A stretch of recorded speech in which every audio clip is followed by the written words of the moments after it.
Dans cette leçon, nous allons apprendre à créer un bulletin simple qui va calculer la moyenne des étudiants et qui ensuite va dire si l'étudiant ou l'étudiante a réussi ou si elle a échoué ou il a échoué. Donc, je vais mettre une colonne avec des moyennes, voilà, et je vais dans la case de Lucie pour calculer sa moyenne. Alors il existe une fonction moyenne, donc je vais mettre égale moyenne.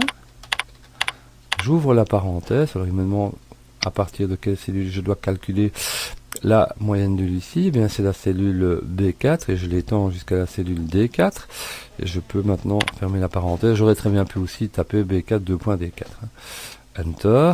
Voilà, Lucie a une moyenne de 15,66666. Bon, c'est un petit peu long au niveau des décimales, donc j'ai envie de ne mettre qu'une seule décimale. Donc je vais aller avec un clic droit dans le format de la cellule et aller dans le format nombre.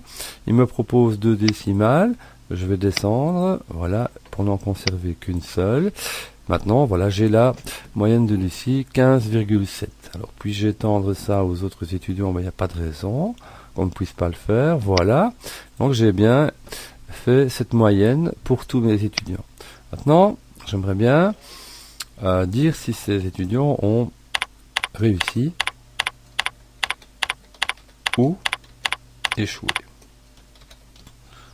Voilà, je vais agrandir un petit peu. Donc pour Lucie, à nouveau, qui nous sert toujours de point de départ, il y a une fonction très intéressante qui s'appelle si. Donc je vais mettre égal si. Et donc si une condition est vraie, donc quelle est la condition? C'est si la moyenne E4 est supérieure ou égale à 10. Voilà, ça c'est la condition. Je mets point virgule pour mettre l'argument au cas où c'est vrai. Je vais ouvrir les guillemets et je vais taper un texte réussite. Je ferme les guillemets et dans le cas où ce serait faux, eh bien ce n'est pas obligatoire, c'est facultatif, mais je vais le mettre ici puisque j'ai envie qu'on mette si ce n'est pas réussi, alors je vais mettre échec. Je ferme les guillemets et je n'oublie pas de fermer la parenthèse. Là, nous disions la parenthèse, voilà. Et donc Lucie a une réussite pour ces 3 travaux de l'année. Eh bien, je vais étendre cet argument aux autres étudiants et je constate que effectivement Claire avec 12,3 réussi, Lydie avec 12 a réussi, que David, Jules et Cynthia eux, sont en dessous de 10, et que de nouveau François réussit. Donc j'ai bien réussi à mettre ces étudiants dans la fourchette réussite ou échec. Fin de cette leçon.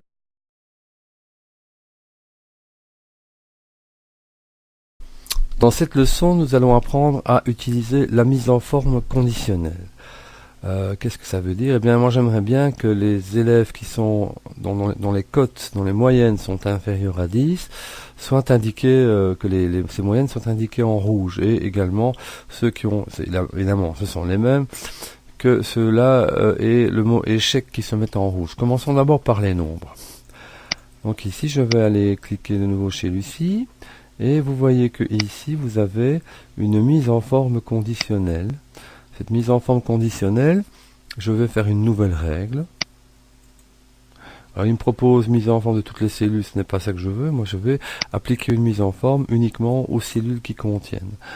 Alors ici, valeur de la cellule, donc c'est bien ça, puisqu'il s'agit d'un nombre, pas compris entre, mais inférieur à. Alors je vais mettre 9,99, donc ça veut dire en fait c'est inférieur à 10.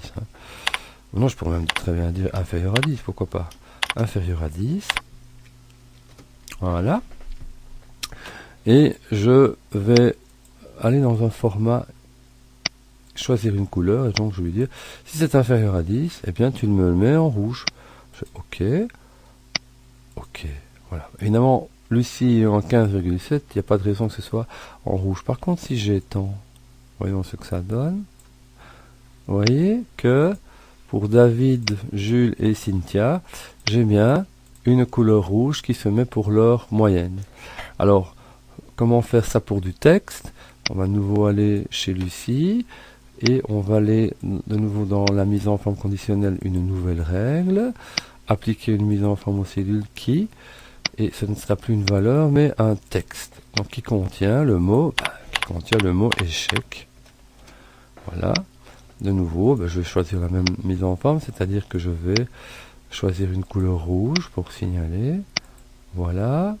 Très bien. De nouveau, comme Lucie a réussi, ça n'a pas d'influence sur sa propre cotation, mais par contre, si j'étends aux autres, voilà. Donc j'ai bien à la fois les moyennes de mes étudiants qui ont échoué qui sont mises en rouge, ainsi que le mot échec qui s'est mis en rouge.